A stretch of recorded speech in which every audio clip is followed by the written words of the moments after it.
शास्त्र कहता है कि जिसके घर में संपदा की कमी हो, पैसा आ ही नहीं रहा हो, सब दूर उलझ गया हो, बहुत टेंशन चल रहा हो, गन्ने का रस जानते हो, ईख का रस, गन्ने का रस तुलसी जी के क्यारे में हाथ में लेकर 7 बार अपना नाम और गोत्र बोलकर छोड़ दो, जिंदगी में 3 साल में तो करोड़पति बनकर बैठ जाओगे, कभी लक्ष्मी की कमी नहीं आ सकती। लक्ष्मी सबसे ज्यादा प्रसन्न कौन से दिन होती है?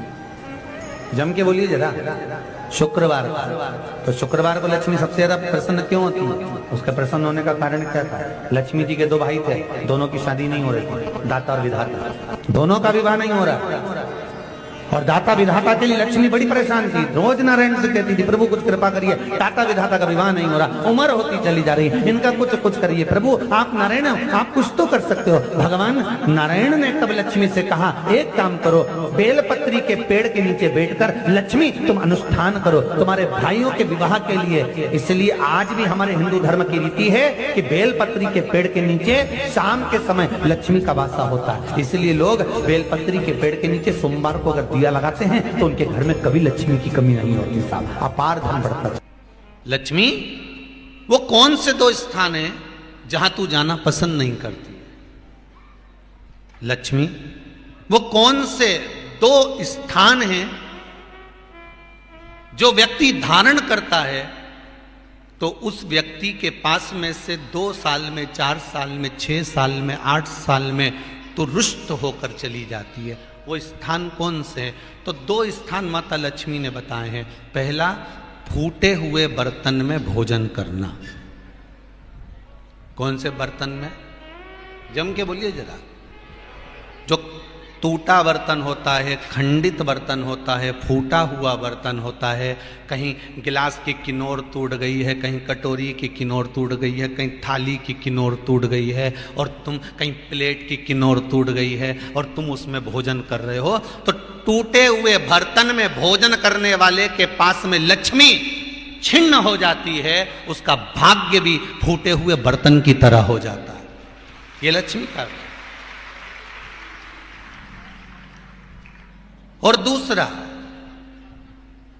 फटे हुए वस्त्र धारण करने वाले का भाग्य भी फटे हुए वस्त्र की तरह, जैसे फटा हुआ कपड़े का रेसा रेसा निकलता है, उसी तरह फटे हुए वस्त्र धारण करने वाले की भी जिंदगी में परिश्रम का रेशा निकलता रहता है, पर उसको सुख का भान नहीं होता। आज के जमाने में ये फटे हुए कपड़ों का फैशन आ गया, ये बड़ा दुख की घड़ी है।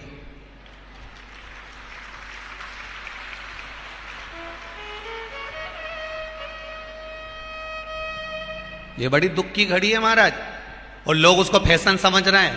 पहले तो कम फटा होता था, पर आज के जमाने में तो इतना इतना फट गया,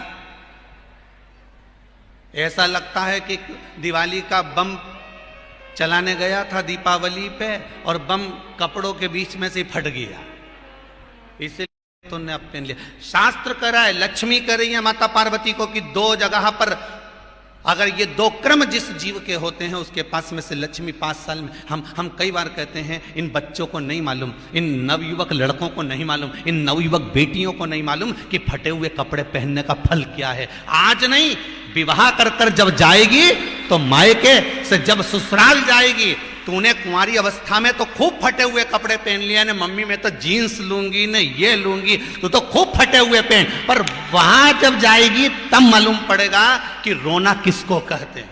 आज तो पहन लो, वो उसी में की बात है, कल वाली बात याद कर लो। अभी खाओगे तो कुछ दिन के बाद ब्लड बनेगा, और ब्लड बनेगा तब जाके ये शरीर में दौड़ेगा। आज की आज तुमने रोटी खाई तो क्या आज की आज ब्लड बन गया? जम के तो बोलो रे खरगोन वालों, नहीं बनाना। आज खाया है तो ब्लड 8 दिन में, 4 दिन में, 6 दिन में, 2 दिन में, 5 दिन में, 3 दिन में बनेगा। आज की आज ब्लड नहीं बनेगा।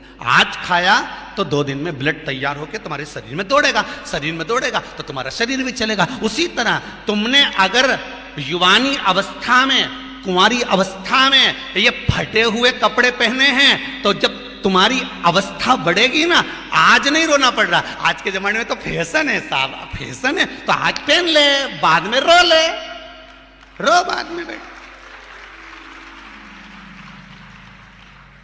नहीं, ताली बजाने से कुछ नहीं होगा री जीजियो, फालतू की बात है। आज यहां से जाते से ही अपने को एक ही काम करना, जितना फटा हुआ कपड़ा है इनके सबके पोछा लगा दो। बेलपत्री के वृक्ष के नीचे बैठकर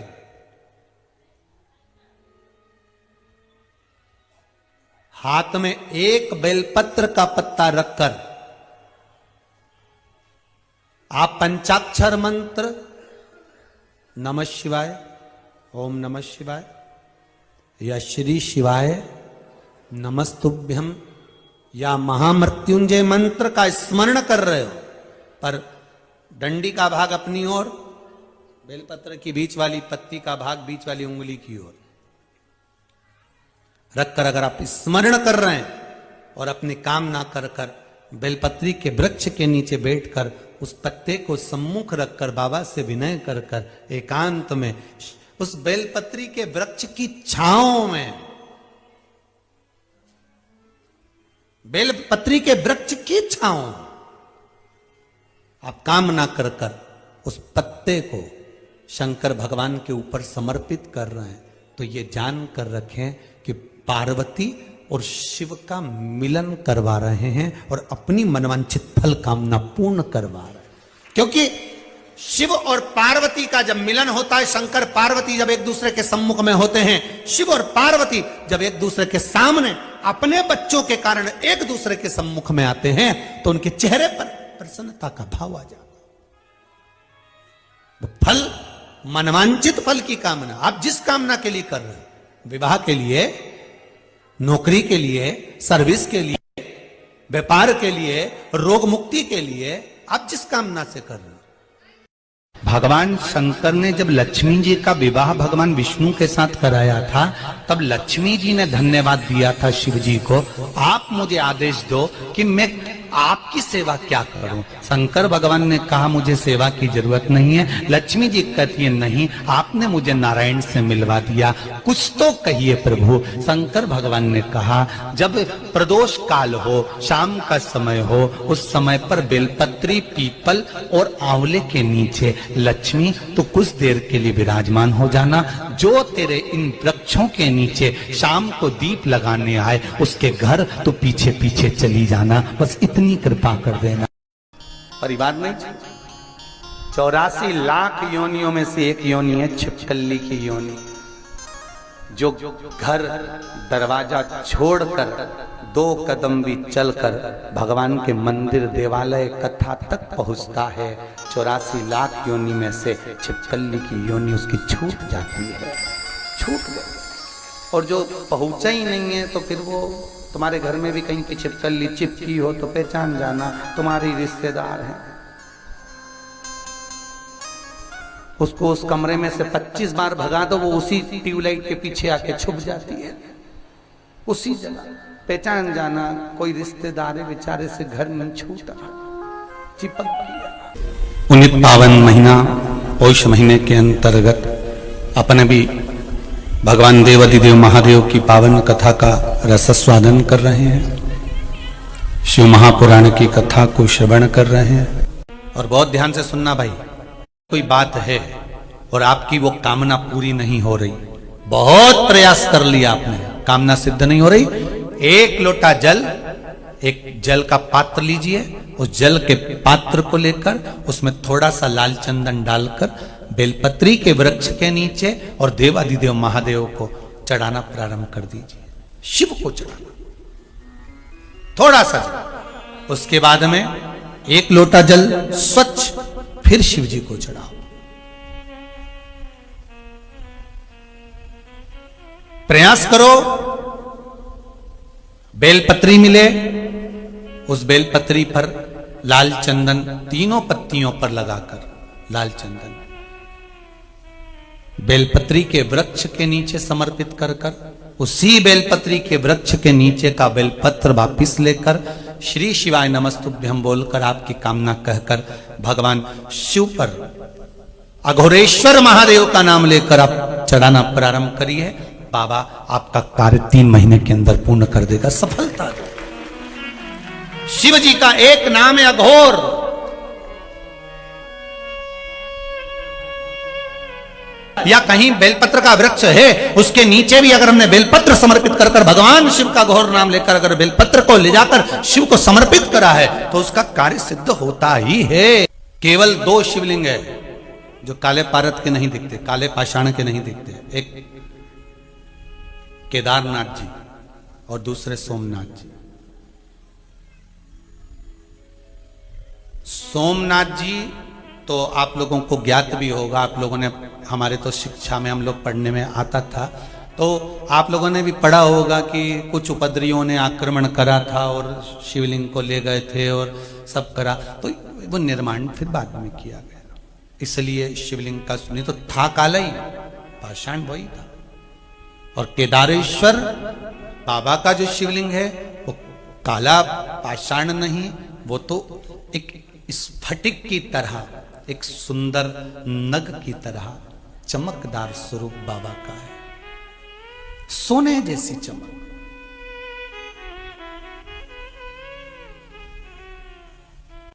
त्रिनेत्र शिव महापुराण की कथा कहती है, अगर काले पाषाण के शिवलिंग पर हम जल चढ़ा रहे हैं, जो काले पाषाण का शिवलिंग है, जो काले पाषाण से निर्मित किया गया है, जो काले पाषाण से बना हुआ है, अगर हम उसकी आराधना कर रहे हैं, उस पे जल चढ़ा रहे हैं, उसकी आराधना कर रहे हैं, उस पे हम जल चढ़ा रहे हैं, बेलपत्र चढ़ा रहे हैं, पुष्प चढ़ा रहे हैं, आराधना कर रहे हैं, तो ये जानकर करना कि उस काले पाषाण में, ध्यान दीजिए, ब्रह्मा भी हैं, विष्णु भी हैं और शिव भी हैं। कौन कौन है उसमें? ब्रह्मा, विष्णु और शिव। और उसी काले पाषाण के शिवलिंग के अंतर्गत महाराज ब्रह्मा अपने 4 मुख से, शिव अपने 5 मुख से और भगवान विष्णु अपने 1000 मुख से वहां पर विराजमान है। उस काले पाषाण के शिवलिंग के अंतर्गत सारे देवता, तीनों देवता अपने अपने मूल स्वरूप में, अपने आनंदित स्वरूप में 1000 मुख कर कर उसके अंतर्गत विराजमान है। और अगर हम कहीं सफेद शिवलिंग का दर्शन कर रहे हैं, मार्बल के शिवलिंग का दर्शन कर रहे हैं, श्वेत पाषाण के शिवलिंग का दर्शन कर रहे हैं, तो त्रिनेत्र शिव महापुराण की कथा कहती है, हम अगर उस शिवलिंग का दर्शन कर रहे हैं तो उसमें 2 स्वरूप हैं, एक मेरा औघड़दानी शिव और दूसरा है मेरी माता रानी जगत जननी जगदम्बा मां पार्वती, उस स्वरूप में विराजमान। और सफेद पाषाण के शिवलिंग में केवल और केवल शिव और पार्वती ही नहीं, सफेद पाषाण के शिवलिंग में माता पार्वती के जितने जितने अवतार हुए हैं और जिस जिस अवतार में माता पार्वती शिव जी की हुई हैं, वो सारे स्वरूप माता के उस शिवलिंग के अंतर्गत विराजमान रहते हैं।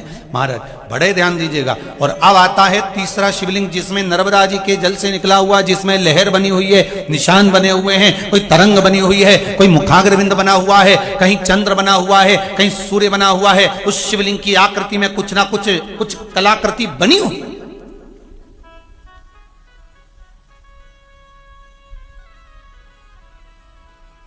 नर्मदा के उस शिवलिंग का और माई नर्मदे हर, कोई नर्मदा कोई साधारण है क्या? जिसमें से एक पाषाण अगर प्रकट हो रहा है, एक शिवलिंग अगर प्रकट हो रहा है, तो शिवलिंग का वर्णन किया गया, कहा इसमें शिव है, इसमें पार्वती है और इसमें भगवान शंकर के 13 की 13 बच्चे विराजमान हैं। ये वो शिवलिंग है नर्मदा का, वो शिव संपूर्ण शिव। बहुत ध्यान देना, पहले आपको कथा में बताया गया था, पहले कथाओं में जितनी बार कथा में कहा गया था उसका भी स्मरण कर लें। हमने कहा था ये शिवलिंग है, ये जलाधारी माता पार्वती जी का हस्त कमल है। जहां से पानी नीचे गिरता है, राइट भाग गणेश, लेफ्ट भाग कार्तिकेय, बीच में जो मोटी सी लाइन है वो अशोक सुंदरी, ऊपर से जो बूंद बूंद जल गिर रहा है शंकर भगवान की 5 लड़कियां जया, विषहरा, शामरी बारी, दौतली और देव है। पर आज कथा में जो त्रिनेत्र शिव महापुराण की कथा चल रही है उसमें प्रथम बार अपन को यह संवाद श्रवण करने को मिल रहा है कि कौन से शिवलिंग का स्वरूप, वर्ण, कौन सा स्वरूप किस कोई कृष्ण वर्ण का है, कोई श्वेत वर्ण का है, तो उसका आनंद क्या, उसमें किस किस का वास है, ये हमको प्रथम बार इस कथा में श्रवण करने का सौभाग्य प्राप्त हुआ है। आपको भी और हमको, आपको भी मिल रहा है और हमको भी मिल रहा है कि कौन से शिवलिंग में कौन कौन विराजमान। महाराज एक शिवलिंग और होता है जिसको कहते हैं स्फटिक का शिवलिंग। काय का शिवलिंग है, जम के बोलिए जरा, स्फटिक का शिवलिंग। ये किसी किसी के घर में होता है, कांच जैसा दर्शन होता है। कई लोगों के घर में स्फटिक की जगह लोगों ने कांच का नकली बना के दे दिया हो। अब करे क्या, असली अगर स्फटिक का शिवलिंग है आपके घर में, तो उस शिवलिंग में महाराज भगवान देव आदिदेव महादेव, चंद्र, सूर्य और उस शिवलिंग के अंतर्गत शंकर भगवान का मूल स्वरूप तत्पुरुष भगवान विराजमान होते हैं महाराज। और एक शिवलिंग आता है पारद का शिवलिंग, है किसी के यहां पारद का शिवलिंग है? अरे वाह, रखिए। किसी किसी की जगह पर अपने को दर्शन मिलते पारद का शिवलिंग। पारद के शिवलिंग में किस किस का निर्माण, कौन कौन विराजमान है महाराज? तो शिव महापुराण की कथा कहती है पारद के शिवलिंग के अंतर्गत मेरे देव अधिदेव महादेव तो हैं, साथ में मां जगत जननी जगदम्बा भी उसके अंतर्गत विराजमान है। और पारद के शिवलिंग के अंतर्गत महाराज 64 योगनियां कुबेर जी के साथ विराजमान होती है उस पारद के शिवलिंग के अंदर। तो मथुरा की जन्म स्थली पर, जहां पर बिड़ला जी मंदिर बनाए हैं बड़ा सारा, राधा कृष्ण सरकार वहां पर विराजमान है, उस मंदिर के अंदर ऊपर चढ़कर जाएंगे तो वहां पर आपको पारद के शिवलिंग का दर्शन होगा। वहां हो सकता, आप जाओ और कोई से जाकर कहे कि महाराज हमें बताओ कि पारद का शिवलिंग है तो हम उस पर क्या चढ़ा दें कि हमारी मनोकामना पूरी हो जाए। सफेद शिवलिंग है तो उस पर हम क्या चढ़ाएं कि हमारी मनोकामना पूर्ण हो जाए। काले पाषाण का शिवलिंग है तो हम क्या चढ़ाएं कि हमारी मनोकामना पूर्ण हो जाए। स्फटिक का शिवलिंग है, हम क्या चढ़ाएं कि हमारी मनोकामना पूर्ण हो जाए। मां नर्मदा के जल से निकला हुआ नर्मदेश्वर शिवलिंग है, हम उसे क्या समर्पित कर दें कि हमारा कार्य सिद्ध हो जाए। भगवान का एक नाम है अघोर। ब्रह्मा जी को दर्शन दिया, अघोर मतलब सिद्ध नाम, सिद्ध करने वाला, कार्य की सिद्धता देने वाला। तो काले पाषाण के शिवलिंग में कौन कौन है जरा जम के बोलिए, ध्यान आया कि नहीं आया? कौन कौन है उसमें? ब्रह्मा, विष्णु और शिव। सफेद पाषाण के शिवलिंग में कौन कौन है? शिव, चंद्र, सूर्य और मां जगत जननी मां आद्य शक्ति, माता का स्वरूप उसमें।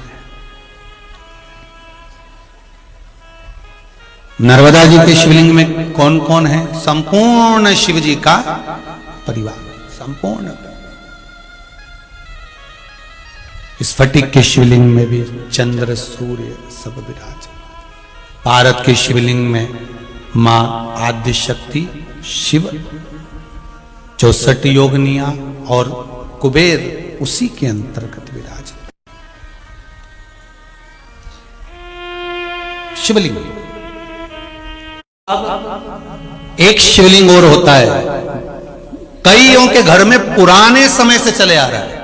कौन सा शिवलिंग है? तो कहा महाराज जी हमारे यहां तो पीतल का शिवलिंग है किसी किसी के यहाँ? जरा हाथ उठाओ जरा, है?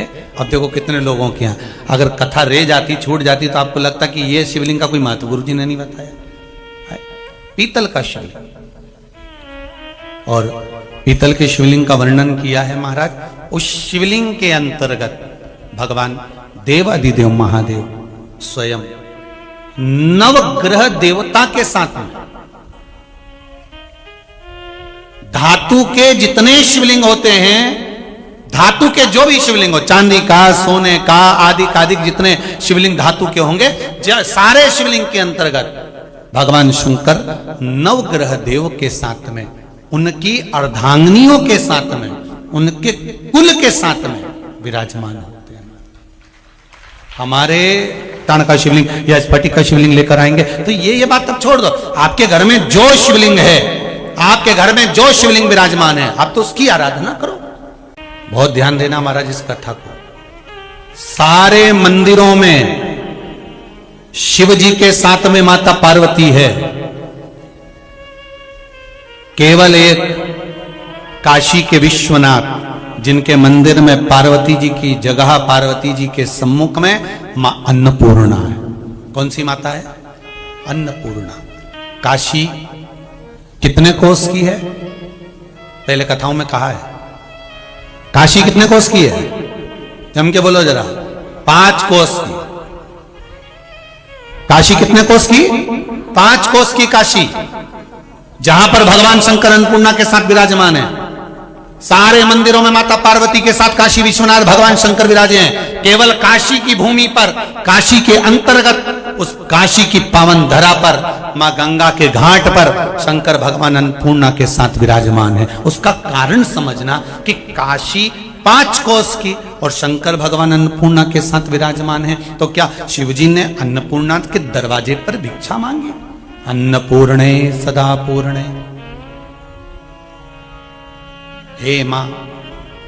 अन्नपूर्णा जी से भिक्षा मांगी, पर शिव महापुराण की कथा कहती है अगर अन्नपूर्णा माता ने शंकर भगवान को भिक्षा प्रदान करी है तो शंकर भगवान ने भी माता अन्नपूर्णा को ज्ञान की भिक्षा प्रदान करी है कि लो हम तुम्हें ज्ञान की भिक्षा देते हैं। तुम अन्न की भिक्षा दे रही हो, हम तुम्हें ज्ञान की भिक्षा देते। वो कौन सा ज्ञान था जो माता अन्नपूर्णा को, माता अन्नपूर्णा को मेरे देव अधिदेव महादेव जब मां अन्नपूर्णा भिक्षा का दान दे रही हैं तब भगवान शंकर उनको ज्ञान का दान दे रहे हैं। वो कौन सी भिक्षा थी?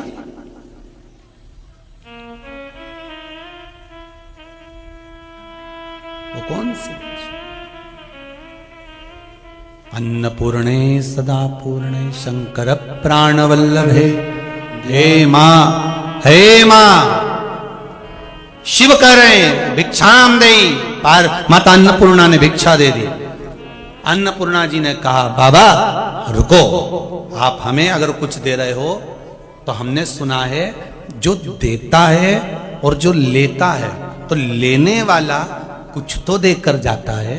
तो शंकर जी ने अन्नपूर्णा जी से कहा आपको क्या चाहिए वो बताओ, आपको क्या दिया जाए?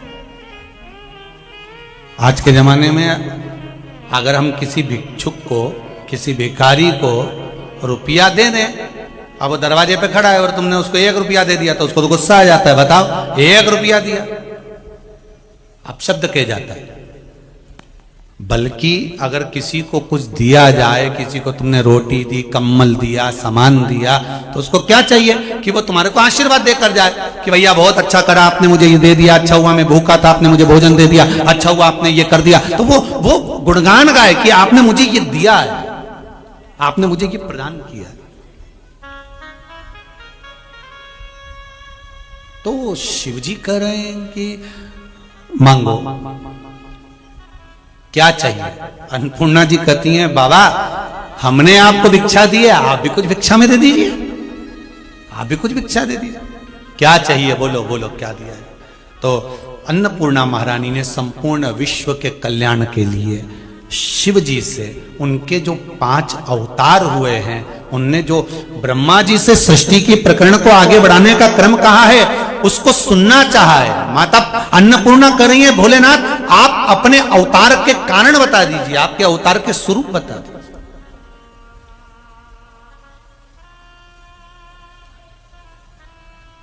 हमारे हिंदू धर्म में एक नियम रहा है पहले से, माताएं जब पूजन करने बैठती है ना, कोई सा भाई करवा चौथ का व्रत करती है, तीज का व्रत करती है, दूज का व्रत करती है, छठ का व्रत करती है, सप्तमी का, अष्टमी का, जो भी व्रत माताएं करती हैं, जब माताएं व्रत करती हैं तो 2-4 मोहल्ले की माता उनके साथ बैठकर उसकी कहानी पढ़ती है। बोलो सही है कि गलत है? कहानी बोलती है कि कहानी बोलो। जैसे चतुर्थी का व्रत करा तो एक बहू ने कहानी बोली, एक सास ने कहानी बोली, कहानी बोलती है। ये कब से चालू हुआ? जब अन्नपूर्णा जी ने शंकर भगवान से कहा कि मुझे ज्ञान की भिक्षा दो, मुझे भी कुछ सुना दो।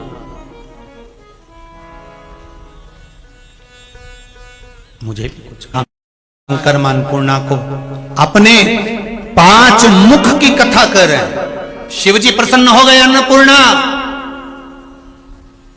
मेरा वर है तुझे, प्रत्येक घर में, रसोई घर के अंदर तू सदा विराजमान रहेगी, प्रत्येक घर में तू विराजमान रहेगी। बहुत ध्यान देना इस कथा पर। शिवजी अन्नपूर्णा से करें, तुमने मुझे भिक्षा का दान दी, मैंने तुम्हें ज्ञान का दान दिया, और सुनो अन्नपूर्णा, प्रत्येक घर में, तुम रसोई घर में सदा विराजमान रहोगी। अन्नपूर्णा रसोई घर में, अन्नपूर्णा जी कह रही हैं कि मुझे स्थान क्यों दे रहे हो, रसोई घर में ही मुझे स्थान क्यों दिया। अन्नपूर्णा महारानी को रसोई घर में स्थान क्यों दिया? तब शंकर भगवान ने कहा, अन्नपूर्णा, जहां पर रस का भंडार होगा, पूरे परिवार के लिए जहां भोजन का निर्माण होगा, तू वहां पर बैठी रहेगी, तो जो ज्ञान मैंने तुझे दिया, तू उस भोजन में वो ज्ञान प्रदान करेगी। जितने लोग ग्रहण करेंगे उनकी बुद्धि संवर जाएगी। जहां से निर्माण हुआ वहीं से बुद्धि संवार दी जाए, जहां से निर्माण हुआ है वहीं से बुद्धि। अन्नपूर्णा प्रसन्न हो गया, अन्नपूर्णा जी के हृदय में आनंद समाहित हो गया। ये प्रसंग को तुमरुका जी ने देवलोक में गा दिया। ध्यान दीजिएगा,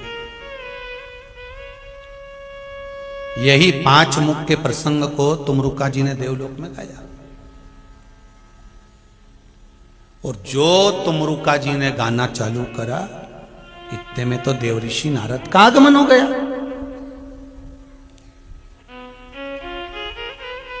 और जितने लोग बैठे थे सब तुमरुका जी की तारीफ कर रहे थे, वाह वाह वाह वाह, क्या बात, वाह वाह वाह, क्या जोरदार, क्या आनंद से। तो आप लोगों ने देखा होगा ना, कहीं भजन संध्या चलती है, कहीं कुछ चलता है, तो चलते चलते चलते चलते कोई ने बहुत अच्छी चीज गा दी, तो लोग कहते वाह साहब बहुत बढ़िया। तो देवताओं ने जब तुमरुका जी के मुख से शंकर भगवान का गुणगान सुना, तो देवऋषि नारद वहां आए, श्रीमन नारायण करते हुए। देवऋषि नारद जब वहां पहुंचे, तुमरुका जी तो शंकर जी का गुणगान गा रहे थे, शिव जी का गुणगान गा रहे थे, और देवऋषि नारद को देखा नहीं, परखा नहीं, जिसने भी देखा बस तुमरुका जी को देखा, और तुमरुका जी को देखकर सबने उनका वर्णन किया, वाह क्या जोरदार गाया। सरस्वती मैया बोली, वाह तुमरुका जी क्या जोरदार। लक्ष्मी जी बोली, क्या तुमरुका जी क्या जोरदार। ब्रह्मा जी बोले, वाह वाह तुमरुका जी। भगवान विष्णु बोले, वाह वाह तुमरुका जी। अब देवऋषि नारद के परम मित्र हैं तुमरुका जी, परम मित्र हैं तुमरुका।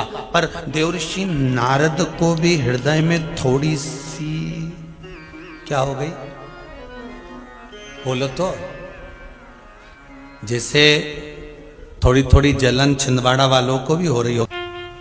शंकर राम को भी प्रिय है, शंकर कृष्ण को भी प्रिय है, शिव सबको प्रिय। देवाधिदेव महादेव के पास में 3 चीजें ऐसी हैं जो दुनिया के लोग कितना भी छुपा ले, संसार के लोग कितना भी छुपाने का प्रयास करें, परंतु वो छुपती नहीं है। पहले नंबर पर सूरज, दूसरे नंबर पर चंद्र, और तीसरे नंबर पर सत्य। क्या क्या चीज है जरा जम के बोलिए। पहला सूरज, दूसरा चांद, और तीसरा सत्य। ये 3 चीजें दुनिया के लोग कितना भी छुपाने का प्रयास करें, पर वो छुपती नहीं है।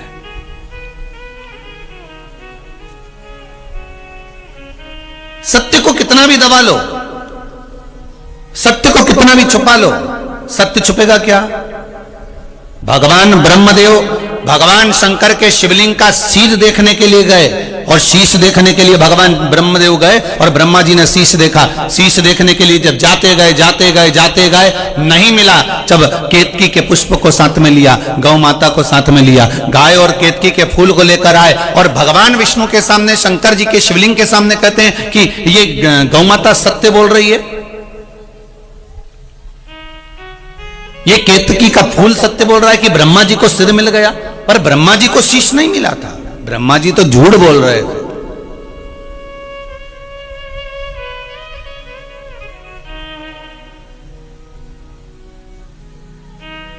सत्य छुपता नहीं है, सत्य को छुपाने का कितना भी प्रयास करो, सत्य को छुपाने के लिए आप कितना भी दबाव डाल लो, आज अगर सत्य छुप भी गया, आज आपने सत्य को दबा भी दिया, तो वो सत्य उजागर होगा, आज नहीं तो कल होगा, कल नहीं तो परसों होगा, पर सत्य सामने आएगा ही।